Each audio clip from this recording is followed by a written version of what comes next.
कागज के फूल कहाँ ई रात रानी, कहाँ ऐश्वर्या कहाँ जंगल के पानी, कहाँ मिनरल वाटर कहाँ गंगा पानी।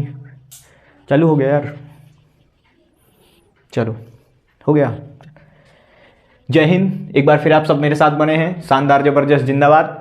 आइए शुरू करते हैं साथियों। आज हम बात करेंगे आर्टिकल 33 की। कौन सी बात करेंगे? आर्टिकल 33 की और आर्टिकल 34 और आर्टिकल 35 की। ध्यान रखना, मैंने इसके पिछले वाली क्लास में बेटा हम लोग अगर बात करें कि हम लोग उस हिसाब से प्रिपरेशन कर रहे हैं बेटा, एक बार ध्यान रखना कि हमको उस हिसाब से प्रिपरेशन करना है कि जो कि हमको जो है ये जो यूपी कांस्टेबल की परीक्षा आने वाली है ना, इसमें भी हमको ये चीज़ मिल जाए।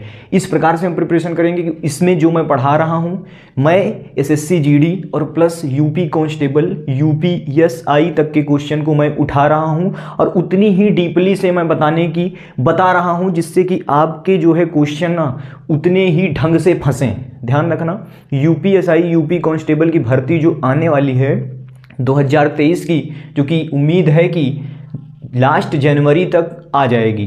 ठीक है, तो बने रहिएगा।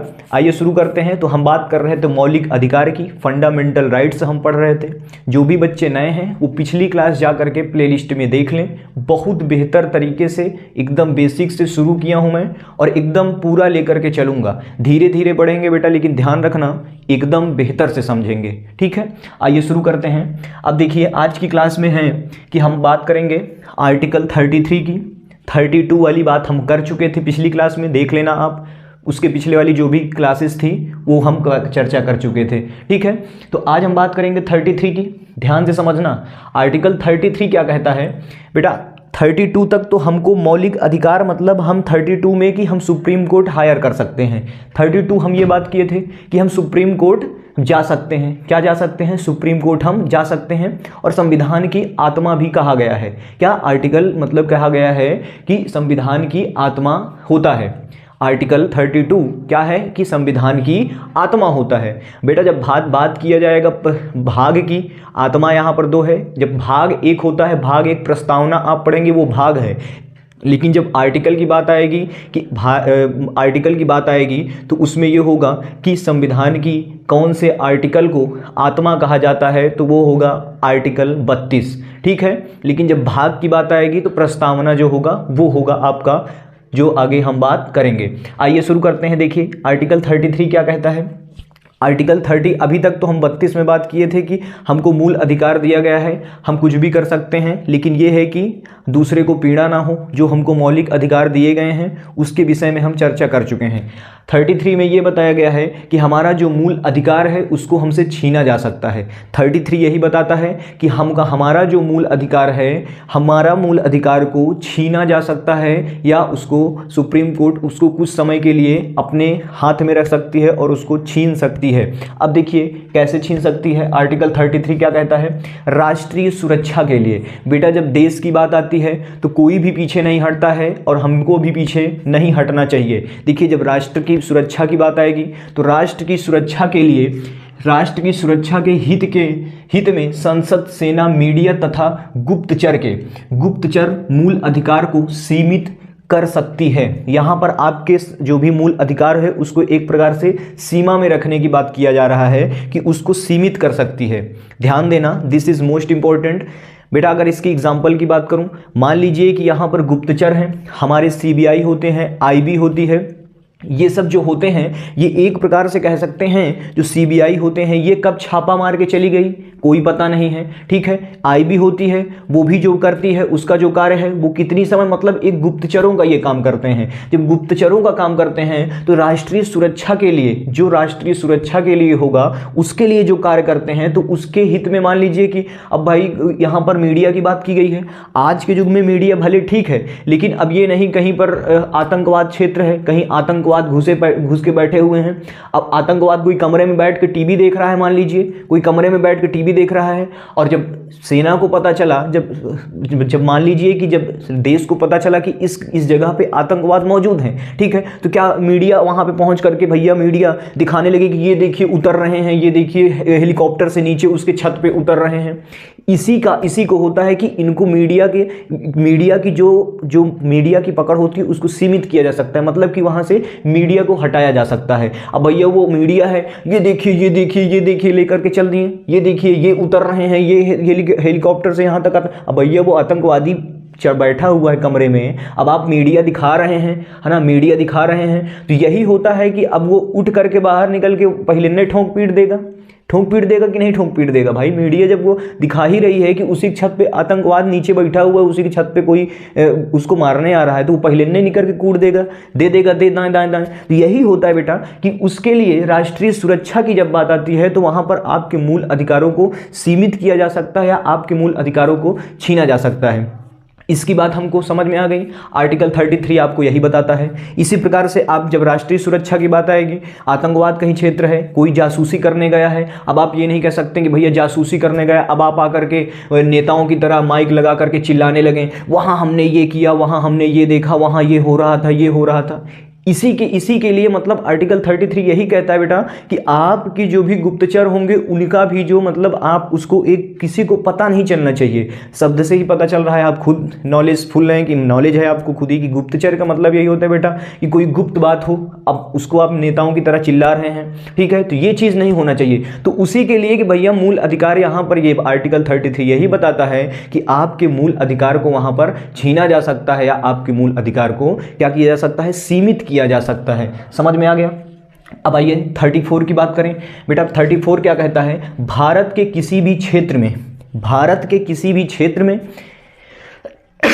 सेना का कानून, भारत के किसी भी क्षेत्र में सेना का कानून, बेटा जहां पर सेना का कानून, मान लीजिए कहीं आतंकवाद क्षेत्र है, पहले आज से 20 साल पहले कहीं पर जब चुनाव होते थे तो वो होता था कि वहाँ पर सेना जाती थी तो वहाँ पर वो डिसिप्लिन 20 साल पहले खूब बढ़िया से डिसिप्लिन सेना सिखाना जानती है और अच्छी तरीके से सेना सिखा सकती है, क्योंकि बेटा आर्मी में इतना डिसिप्लिन होता है कि जिसकी कोई तादाद नहीं है। देखिए तो क्या हुआ कि भैया जब ये सेना का जहाँ पर कानून चलेगा, जो सेना का कानून होता है उसको कहते हैं मार्शल लॉ। ध्यान देना, इसको क्या कहते हैं, मार्शल लॉ। सेना के कानून को कहते हैं मार्शल लॉ, ध्यान देना ये बात। और देखिए जहां पर सेना का कानून चलेगा वहां का ना तो वहां का जो क्षेत्र होगा उस पुलिस विभाग का, जहां पर जो पुलिस लगती होगी उसका भी कानून नहीं चलेगा, ना तो जो तहसील लगती होगी ना उसका कानून चलेगा। जिस जगह पर सेना का लॉ चलेगा, मतलब सेना का कानून चलेगा, वहां पर सारे कानून केवल सेना के ही होंगे, वहां पर आपका कोई भी कानून नहीं चलेगा। ध्यान रखना, दिस इज मोस्ट इंपॉर्टेंट। और वही कानून को अब आप सोचें कि भैया हम यहाँ पर सेना का कानून चल रहा है, यहाँ पर अब हम सोचें कि तहसील का, जिला प्रशासन जिसको कहते हैं आप, जिला प्रशासन का भी यहाँ पर कोई कानून नहीं चलेगा। दिस इज मोस्ट इंपॉर्टेंट, ध्यान रखना। यहाँ पर जहाँ पर सेना का कानून चलेगा वहाँ जिला प्रशासन हो या कुछ भी हो, वहाँ पर किसी का प्रशासन नहीं चलेगा। This is most important. और जो सेना का कानून होता है उसको कहते हैं मार्शल लॉ। कभी आप सुने होंगे, हमेशा पेपर में सुने होंगे कि उग्रवादी क्षेत्र है, इस जगह पर मार्शल लॉ लागू कर दिया गया है, इस जगह पर मार्शल लॉ कर दिया गया है। क्या मार्शल लॉ कर दिया गया है, मतलब उग्रवादी यहाँ पर जब होता है तब आतंकवाद क्षेत्र होता रहता है, कभी लड़प झड़प झगड़े उगड़े होते रहते हैं, तो वहाँ पर क्या होता है कि मार्शल लॉ लागू कर दिया जाता है। और वहाँ पर कोई भी जो ये तहसील पुलिस होगी, जो ये और भी जो भी पुलिस होगी, इनका सबका कोई भी कानून नहीं चलने वाला। वहाँ पर जहाँ पर सेना का कानून होगा वहाँ पर तहसील का या कोई जो भी जिला प्रशासन का कोई भी कानून नहीं चलेगा, तो उसको कहते हैं मार्शल लॉ। लागू किया जा सकता है। देश के हित की बात हो रही है बेटा, ध्यान रखना, यहाँ पर देश के हित के ही बारे में हम लोगों के हित के बारे में हो रही है।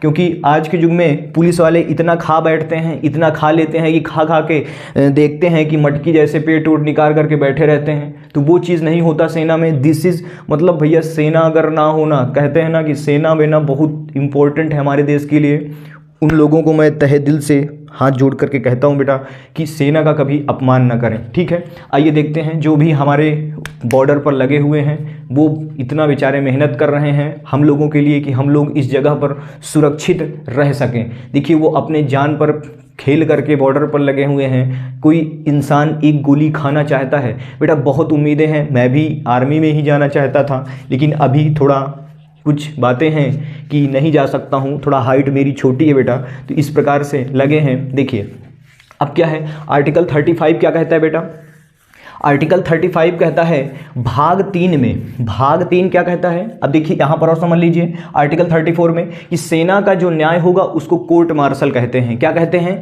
जो भी मतलब सेना का कानून होगा वो आपका ये सब कानून वनून में नहीं जाएगा, जो सेना का कानून होगा और जो सेना का न्याय होता है उसको कहते हैं कोर्ट मार्शल। जो भी बातें होंगी, जो भी जिस जगह पे सेना लॉ लगा रहेगा, जिस पर सेना का कानून चलेगा, वहाँ पर किसका कोर्ट मार्शल होगा, वहाँ पर सेना का न्याय चलेगा।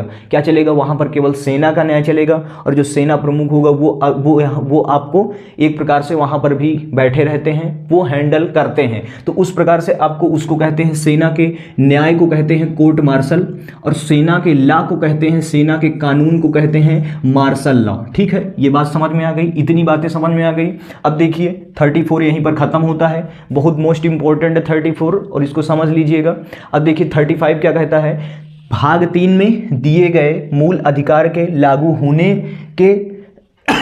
होने के विधि की चर्चा है। मतलब बेटा इसमें यह है कि जो भी मतलब अभी तक हमने पढ़ लिख लिया है, ठीक है, किस प्रकार से लागू होगा, किस प्रकार से आप उसका उपयोग करेंगे, किस प्रकार से आपको दुरुपयोग नहीं होना चाहिए उसमें, किस प्रकार से दूसरे की हानि नहीं होनी चाहिए, इस प्रकार से ये आपको आर्टिकल 35 बता देता है यहाँ पर। ठीक है, अब देखिए यहाँ पर आप कुछ नोट पॉइंट लिखेंगे बेटा, थोड़ा मैं इसमें इंक डाल लूँ।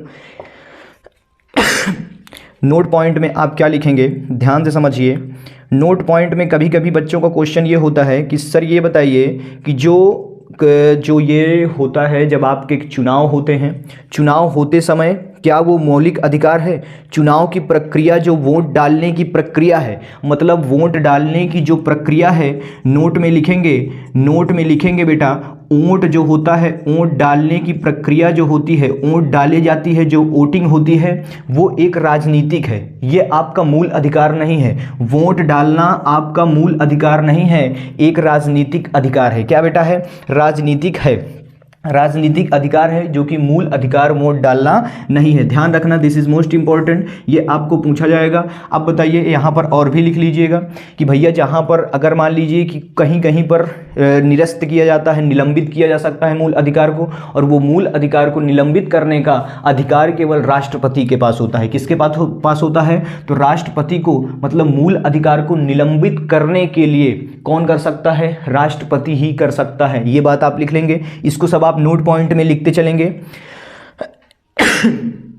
अगर हम बात करें कि बेटा कुछ बच्चों को होता है कि हम हड़ताल करते हैं, तो हड़ताल आपकी मूल अधिकार में नहीं आता है। मूल अधिकार यही कहता है कि, मूल अधिकार यही बताता है कि हम वो कार्य करें जो कि दूसरे के मूल अधिकार को पीड़ा ना पहुंचे। ठीक है, तो ये मूल अधिकार बताता है। हड़ताल आप करते हैं, रोड पर हड़ताल करते हैं, सुप्रीम कोर्ट डायरेक्ट बोलती है कि भैया आप रोड छोड़ करके हड़ताल करें। ठीक है, आप बिल्कुल हड़ताल करें। हर जगहों पर हड़ताल करने के लिए एक जगह डिसाइड होती है, एक जगह डिसाइड होती है कि भैया इस जगह पर आप हड़ताल कर सकते हैं। मान लीजिए आप जिला में हैं, जिला में हैं तो आपका जो जिला होगा जहाँ पर डीएम बैठता है, वहाँ पर भी बड़ी सी कोई फील्ड होती है, तो वहाँ पर आप हड़ताल करने के लिए ही वो छोड़ी जाती है कि आप जाइए हड़ताल करिए, ना कि रोड पर हड़ताल करिए। तो ये ध्यान रखना कि जो भी मतलब हड़ताल होंगे, जो हड़ताल होते हैं, वो आपका मौलिक अधिकार नहीं है, मौलिक अधिकार नहीं है, वो आपका एक प्रकार से कहें कि वो आपका मूल अधिकार में नहीं आता है।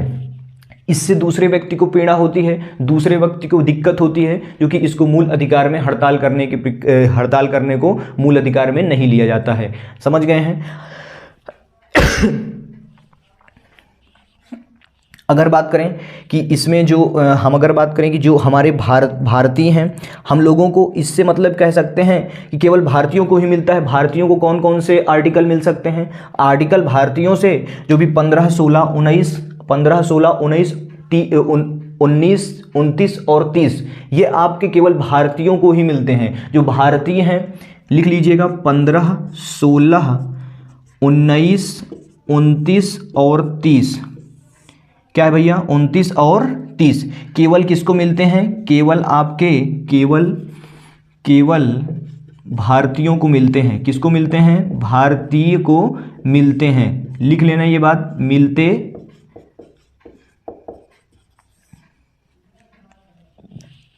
ठीक है। अगर मैं बात करूं कि जो प्रतिबंध होता है संसद आपकी लगाती है मूल अधिकार पर, जो मैं पिछले भी क्लास में पढ़ा चुका हूं, जो प्रतिबंध होता है उसको संसद लगाती है। लेकिन हमको जो प्रतिबंध मिलता है, जो हमारा मूल अधिकार का रक्षक होता है, तो हमारा सुप्रीम कोर्ट किसके तहत रक्षा करता है? 32 के तहत करता है। और जो हाई कोर्ट होता है बेटा, हाई कोर्ट होता है वो आपका 226 के तहत आपकी रक्षा करता है, आपके मौलिक अधिकार की रक्षा करता है।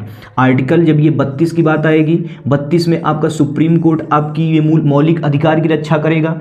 आर्टिकल 32 के तहत आपको सुप्रीम कोर्ट द्वारा मौलिक अधिकार की रक्षा की जाती है। और आर्टिकल 26 के तहत आपके हाई कोर्ट के द्वारा आपकी रक्षा की जाती है, आपके मौलिक अधिकार की रक्षा की जाती है। ये बात लिख लेना। आपके ये रक्षक में आते हैं दोनों कि भैया रक्षक, मौलिक अधिकार का रक्षक कौन है? कौन है भैया? रक्षक कौन है? तो ये आपका क्या है कि ये आपका रक्षक हो जाएंगे। दोनों आपके क्या हो जाएंगे? रक्षक हो जाएंगे। लिख लेना, दिस इज मोस्ट इंपॉर्टेंट। तो ये बातें आप अपने नोट पॉइंट में लिख लेंगे तो बेटा यहीं से आपका खत्म होता है आर्टिकल 35 पूरा आपका यहाँ पर ख़त्म होता है। क्या होता है कि आर्टिकल 35 आपका यहीं पर ख़त्म हो जाता है। हमने बात कर चुका है 12 से लेकर के पूरा 35 तक हमने इसको पढ़ लिया है। दिस इज़ मोस्ट इंपॉर्टेंट, आप इसको बार बार रिपीट करिएगा। अब नेक्स्ट क्लास से हम थोड़ा स्पीड करके चलेंगे बेटा, क्योंकि हमको नेक्स्ट भी मतलब कि कुछ मैं मैराथन भी लूँगा। मैराथन आपकी तकरीबन 3 से 4 घंटे की रहेगी। आपका सपोर्ट बना रहा तो जल्द ही लौटूंगा मैं लेकर के ज्योग्राफी की भी क्लासेस, जो कि अभी बंद हैं, क्योंकि मैं थोड़ा इस प्रकार से तैयारी अपनी भी बेटा चलती है।